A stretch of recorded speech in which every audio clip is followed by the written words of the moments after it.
Good afternoon. This is the World News at 12 on Smart 88.1 FM. I am Ralph ENISAN. First, the headlines.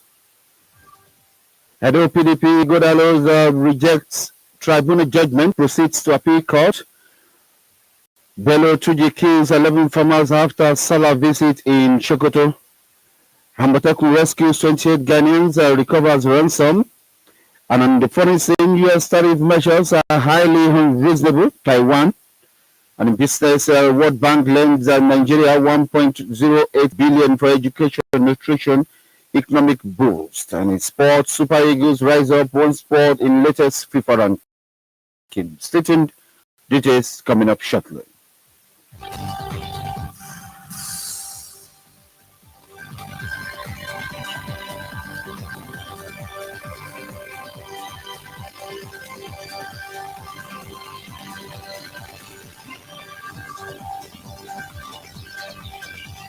The governorship candidate of the People's Democratic Party, PDP, in the 2024 Edo State governorship election, Asue Igodalo, says he is heading to the Court of Appeal to challenge the Edo State Tribunal verdict, which affirmed the Monday Okwebalo as governor of Edo State. The three-member panel, led by Justice Wilfred Pochi, struck out Igodalo's position due to a lack of merit and witnesses to substantiate the claims of non-compliance with Electoral Act. The PDP candidate urged his supporters and other party faithfuls to keep the peace and rule of law in their fight for justice. According to him, from the very beginning, their massive show of support, sincere love and belief is their shared vision for the prosperous Edo State. They have all been driving force behind the journey. Igodalo stressed that they remain resolute, committed, and will not waver in their pursuit for truth.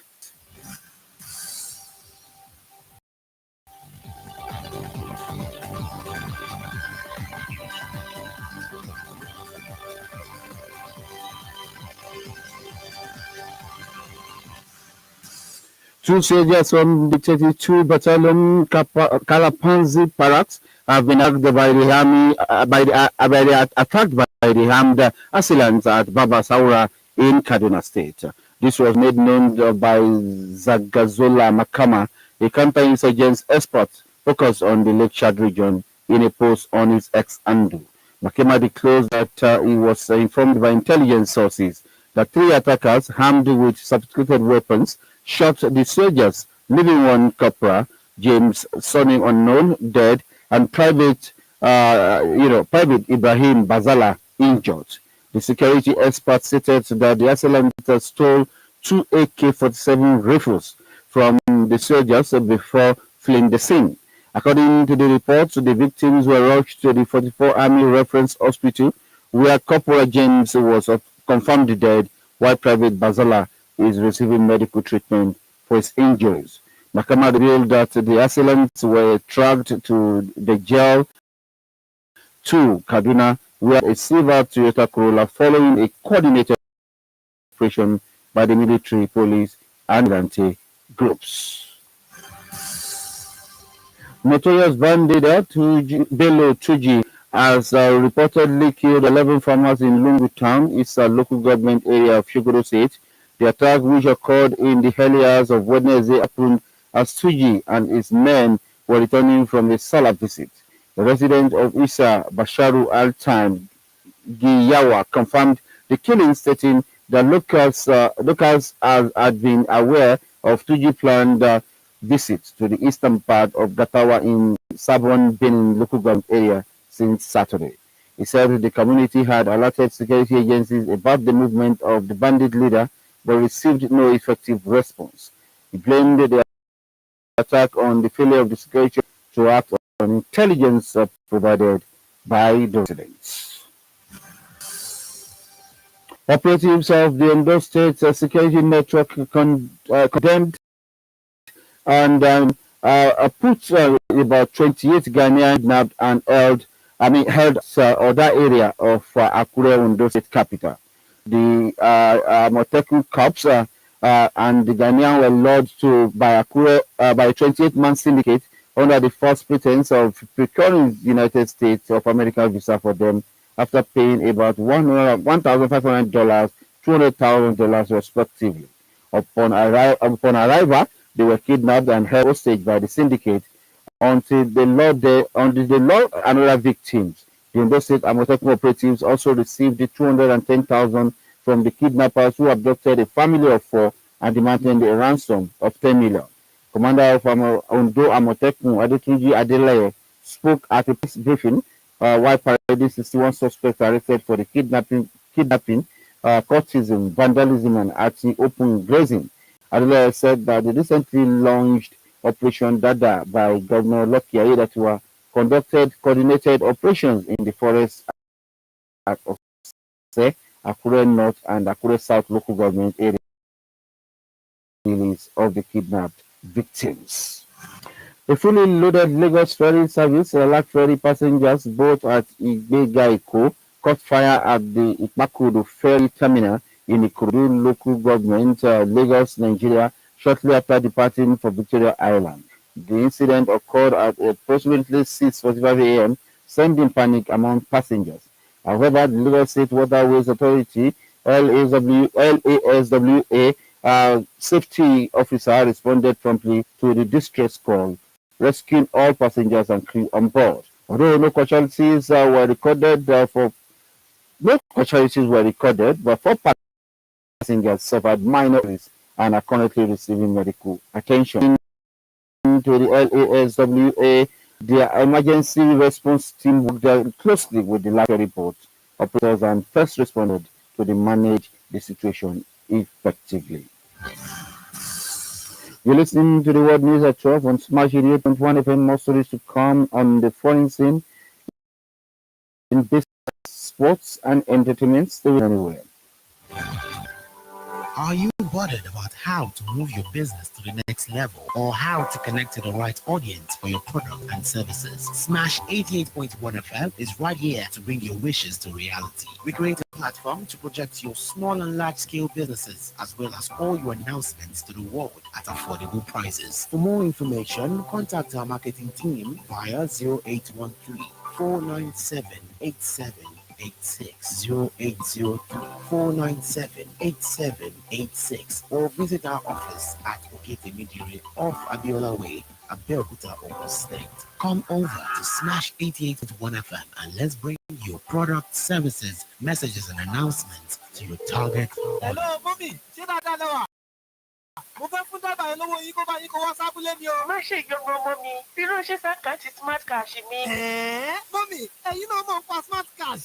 Bẹ́ẹ̀ ni o, wọ́n máa ń fún mi lọ́pọ̀lọpọ̀ ránṣẹ́ sí nọ́mbà Airtel mi. Ó tó màá mi tó já. Bẹ́ẹ̀ ni o, ó yẹ tẹ̀sítà 939 tàbí kó o download ohun èlò smart cash láti ṣí àkáǹtì rẹ. Ìwọ náà lè jẹ gbádùn àǹfààní ńlá 20,000 naira lọ́fẹ̀ẹ́ lórí smart cash. O máa ná nínú ìfà 20,000 naira rẹ nígbàkúùgbà. Tó o bá ra àkókò afẹ́fẹ́ tàbí tó o bá ṣe ìsanwó pẹ̀lú smart cash. O tún máa jẹ gbádùn gbígbé owó lọ sí báńkì èyíkéyìí ní Nàìjíríà lọ́fẹ̀ẹ́. Ìlànà àti òfin wà. Hello, ó ti wọlé o. Smart cash. Airtel ló ṣe Life isn't staged. A child's joyful dance, a friend's unexpected joke, a sunset you didn't plan to see. With the Techno Camon 40 series, just lift, tap, and capture. AI Flash Snap 50 megapixel ultra sensor. Make every moment count. No delay, no retakes. Get any of the Techno Camon 40 series with Google on because life moves fast. No pause, just snap. Available now at all slot, 3C, Royal Line, Spectrum, Pointec, Top Success, Solat, Regido, and Phoenix stores nationwide. Techno.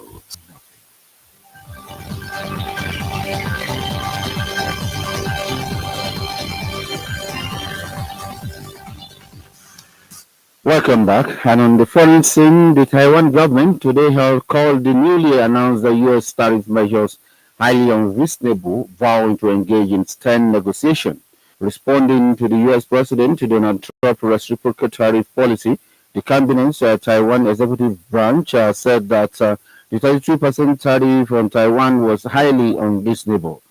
Premier Cho Jong-tai has ordered the Office of the Trade Negotiation to review the tariff on fair aspects and seek an explanation from the U.S. Trade Representative, Lee said. Taiwan imposed a 64% tariff on the U.S. imports. Taiwan is the U.S. seventh largest trade partner and sixth largest source of trade deficits. And in business, the World Bank has approved three financing operations totaling $108 billion to support education, nutrition, and economic resilience in Nigeria. According to the statement on the bank's website on Wednesday, the loan are aimed at improving the quality of education, building household and community resilience, and enhancing nutrition for the undeserved groups. The approved operations include $50 million in addition financing for the Community Action for Resilience and the Economic Stimulus Program, $80 million for the Accelerated Nutrition Resort in Nigeria, ANRIN 2.0, and $500 million for the Hope for Quality Basic Education for All Hope Education Initiative. According to the statement, the NGKS program, which was initially designed to address the economic impacts of the COVID-19 pandemic, will support the government's efforts to expand access to livelihood support, food security services, and grants for poor and vulnerable households. And in sports, Super Eagles of Nigeria moved one spot in the latest men's ranking released by the Federation of International Football Association (FIFA) today. It was the first men's ranking released by the FIFA in 2025 to 43rd position. The Chelsea side, however, sits in Africa. Nigeria and Cote d'Ivoire are top 5 ranked countries in Africa. The Super Eagles were in action twice in qualifier against Rwanda, and the Zimbabwe champion Argentina maintained the top sports position in the ranking, with Spain, France, England, and Brazil keeping their places in top 5. And in entertainment, songwriters Holmo Zuka and Jackson Lomastro have initiated action against South African singer Tyler and producer Sammy Soso Awuku in California over its song Water. Zuka and Lomastro claimed to be composer and co-author of the song and thus entitled to 12.5% royalties as opposed to the 10% they were given by the producer Awuku. Tyler, her producer Awuku, and the label Epic, under whom the song was released and distributed, have all been named as parties to the suit. The plaintiffs maintain that by the standard practice, each of the producer of the 50% publishing rights, but Awuku heads instead took 15% and shared the remaining between other compositors, Zuka and Lomastro getting 10% each. The 4 producers contributed equally to the song and should therefore receive full top-line producer credit and equal percentage of royalties. And in case you have any stories you want us to cover, you can send us a message via email at news@smash88.1fm.ng, or you send us a text message to 081-885-10881. And you can also follow us on all our social media platforms on Facebook, YouTube, Twitter, Instagram at Smash88.1 FM.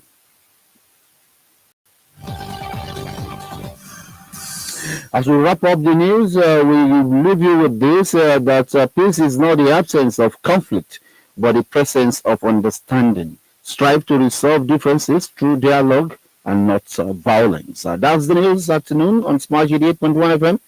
Thanks for listening. I am Ralph ENISAN. Good afternoon.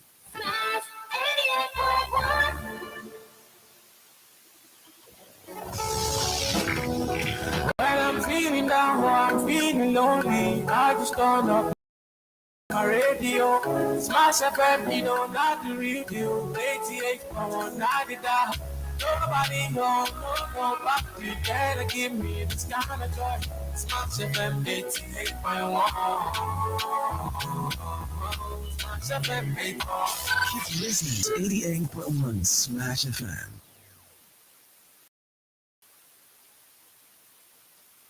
Never a dull moment on this side.